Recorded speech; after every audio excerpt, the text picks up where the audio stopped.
Mēs simboliski esam šī projekta pašā vidū. Mēs esam pašā vidū tādēļ, ka šis ir otrais etaps un brīdis, kad mēs esam pabeiguši ēkas būvapjomu, tā teikt, uzbūvējuši to līdz augstākajam stāvam. Tagad tai jātop tikai skaistākai.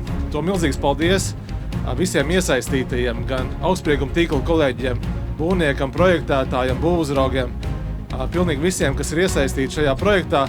Vēl tikai jūlijā, pirms 4 mēnešiem, mēs šeit padarbojāmies ar ķellēm, iemūrējām pamatu akmeni, un tagad ir pagājuši 4 mēneši, un mums jau ir gatava māja, uz ko mēs varam paskatīties. Tas ir kopīga darba rezultāts. Augstsprieguma tīkls ir pierādījis, ka mēs tiešām mākam šos projektus realizēt. Mēs vēl esam tādā emocionālā pacēlumā par sinhronizāciju. Veids, kā mēs strādājam, ir tiešām balstīts uz komandu, uz profesionalitāti, ka katrs izdara to, kas viņam ir paredzēts, pareizi, profesionāli, uz katru partneri var paļauties. Šī ēka sevī ietilpina pāris fakti, lai gan viņi no ārpuses varbūt neizstāsta tik iespaidīgi. Viņa sevi ietilpina aptuveni 5000 kubikmetru betona, aptuveni 700 tonnas armatūras, kā arī aptuveni 50 tūkstoši darba stundas.